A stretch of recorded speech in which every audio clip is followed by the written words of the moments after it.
the Jews said, this guy violated the first table of the law. By the way, Jesus had not, but they're accusing him of doing that.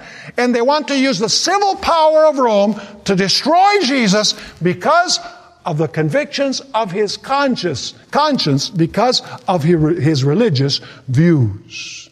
In fact, notice John chapter 19 and verse 7. The Jews answered him, we have a law. It might not be yours, they're saying to Pilate, but we have a law. And according to our law, he ought to die because he made himself the Son of God. And Pilate says, and what does that have to do with me?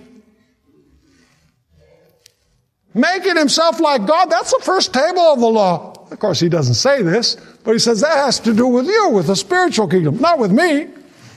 Show me that he killed somebody, or he committed adultery, or he stole, or he dishonored or trampled upon his parents, or that he's guilty of witnessing falsely against people. Give me one of those violations of civil law, but don't come to me and say that he made himself God, because that has to do with your law. It doesn't have to do with mine. Are you understanding what I'm saying?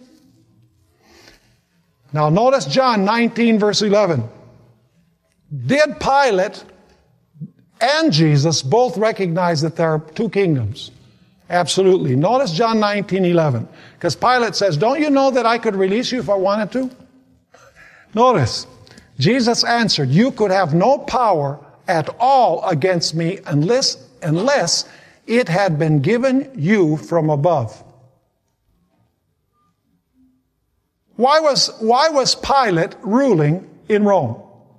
Who placed him there? God placed him there. Jesus is saying, you wouldn't have any power unless God had placed you there. So did Jesus recognize the legitimacy of the civil power? Yes, he did. Did he recognize the legitimacy also of the religious power? He most certainly did. Now, why did Pilate deliver an innocent man? John 19 and verse 12 tells us the reason. Actually, there are two reasons. Number one, because he was afraid of the people. And number two, he was afraid of losing his political position. He was afraid that Caesar would remove him. So out of expediency, he delivered an innocent man. Notice John 19, verse 12. From then on, Pilate sought to release him. But the Jews cried out, saying, if you let this man go, you are not Caesar's friend. Whoever makes himself a king speaks what? Speaks against Caesar. So what are they saying? They're saying, listen, this man said that he is a king. And if you don't do something about it, we're going to tell Caesar, and Caesar is going to remove you from your post. So it was because of fear of losing his political position that he delivered an innocent man.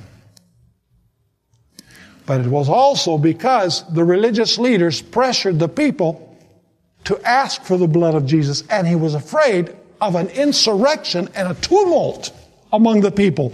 Notice Matthew 27 verse 20. Folks, the dangerous figures in this are not the common ordinary church members. The dangerous people here are the religious leaders. Notice Matthew 27 and verse 20.